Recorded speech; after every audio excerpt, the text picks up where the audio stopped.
All right, time for a little news, trucking news, and what we're going to talk about this week is we're going to talk about this drop zone for freight that this one company's coming up with an idea for out of San Francisco. So it says that a San Francisco startup is developing a business that believes it will keep truckers from being held up at receiver yards. The company called Batten has recently raised $10.5 million to develop a network of like drop sites where you can take your trailer and drop it off. I think this is really for bigger companies. It's not for smaller people like me. But you're supposed to be able to take your trailer, drop your trailer. It's for California mostly. You take your trailer, you drop your trailer in California, or at this drop site in California, and then a local company comes in, picks up the trailer, and takes it into town, and unloads it for you, and then brings it back, and that way you don't have to do it. So, it says that they're hoping to have locations in Atlanta, Chicago, and Dallas within the next year and a half.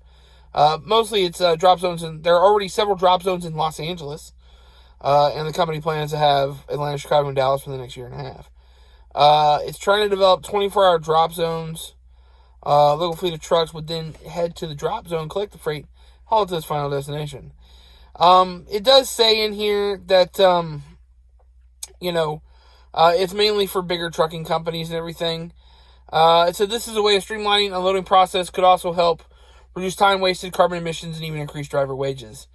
In long-haul trucking, there's a remarkable amount of wasted time. So I could really see how this would really help as far as, these drop zones could really help as far as autonomous semi-trucks as they become a reality. And the other thing is that they're really going to help as far as, electric trucks are concerned.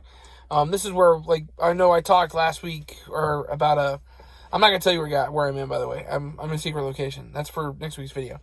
But, I talked last week about, electric trucks and automated trucks. And this is the kind of thing that you would need outside of a big city to have automated trucks come in, drop their freight, and then a local driver would take it. So, that's one of the things that in order to have automated trucks, you're really going to have that. And I anticipate that the bigger companies, Swift, Knight, Schneider, CR England, those kind of companies are probably going to start doing exactly the same thing as this company out of San Francisco. So, but supposedly this will also be available to anybody that wants to use it.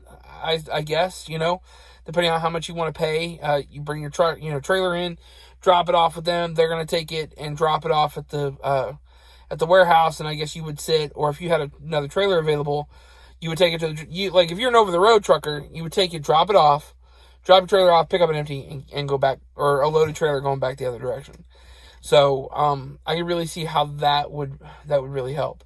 There are a couple other things I wanted to talk about. I was really going to talk about just that, but I was looking up the news this week, and so Colorado on I-25 going south near Pueblo or Colorado Springs. They are looking for truck drivers that are going around the scales. Don't go around the scales in Colorado on I-20 or on I-25 in that area, okay? Because they're looking for guys that are doing that kind of thing. And if you're doing that, you're going to get caught, at least this week. The Blitz is coming up. We've talked about that in recent weeks and everything. It is also something I really want to talk about that I think you guys should pay attention to is the weather, okay? We're getting into the storm season, tornadoes and really, high winds, especially in the south and everything. There's high winds all the time, New Mexico and in Wyoming and all that stuff, and we know about that stuff. But, there was a high wind event a couple years ago in Amarillo. It had 100-mile-an-hour winds. I was in that. And set still for it. And just, it's like the 335 loop that leaves, the Petro there and goes north just up the road from where I was. They were having trucks that were blown over. So, I sat still because the winds were that bad and I just wasn't going to drive in them. And so, but there are storms, storms this last week with tornadoes and everything that, knocked out a lot of, took out some buildings. And I'm sure knocked some trucks over. So you need to be paying attention to the weather. In order to do that, I'm going to tell you how I do it, okay? I do two things. One, especially in the wintertime, I always watch where I'm going.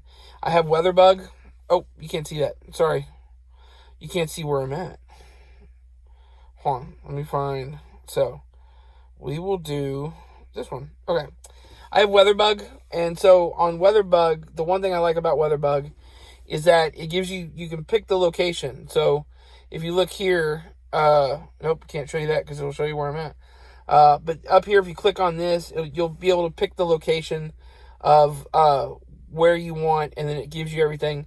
And if you click here, you'll see that yeah, you're gonna end up seeing some of where I'm at. But anyway, you can kind of focus in, and you can see the radar. Okay, so let's see if I can pull back out, and you can see if you're looking at the radar over here, you can see that it's currently raining in Georgia over by Savannah, and you can see everything. And if you click on see right here, boom, it's right there.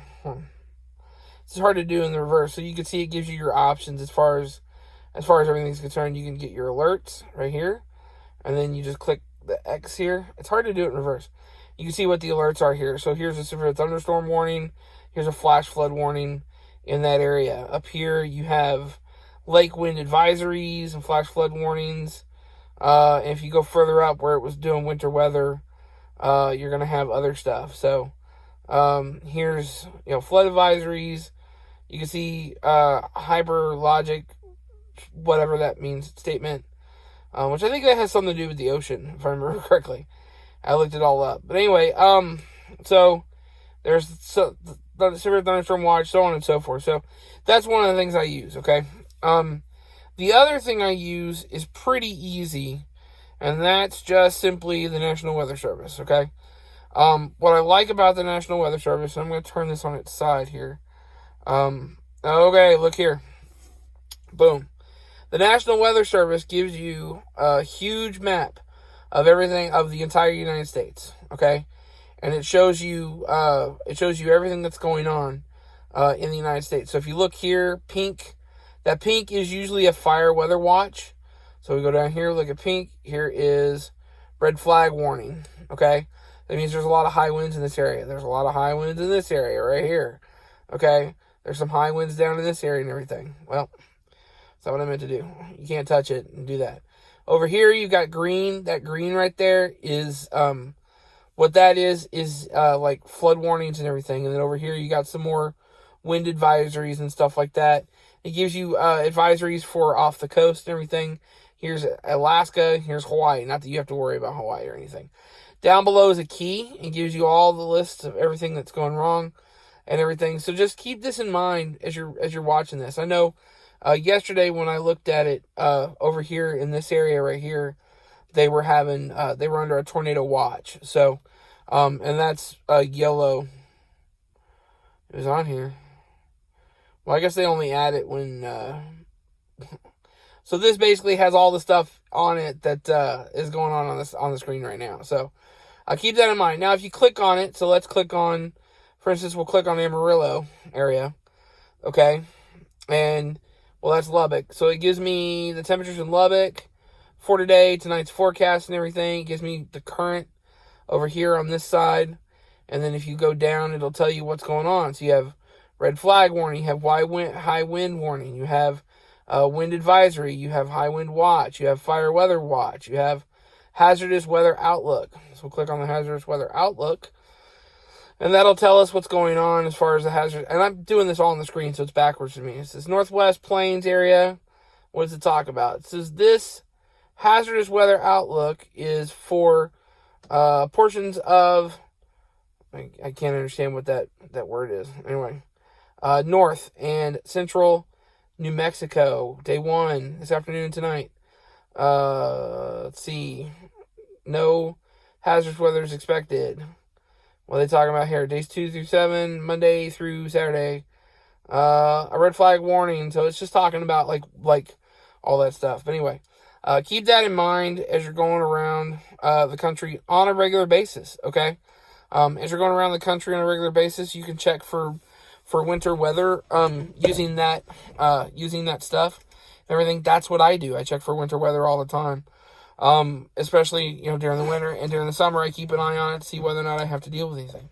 Matter of fact, I watch it so closely, I have friends that call me and go, and just say, well, you're the since you watch the weather so much, I figured I'd call you and see what you can see, or see what you know is going on. So, and I'll give them a little advice and everything. So, I think that's pretty much it. Watch your speed in Georgia, around the Atlanta area. Right now, I did see something about the fact that they're doing speed checks in construction in the Atlanta area. I think it's on the west side of Atlanta. So watch your speed and in that areas and everything. Just, try to keep your nose clean. And we'll see you next week, okay? Keep shiny side up. See you guys down the road.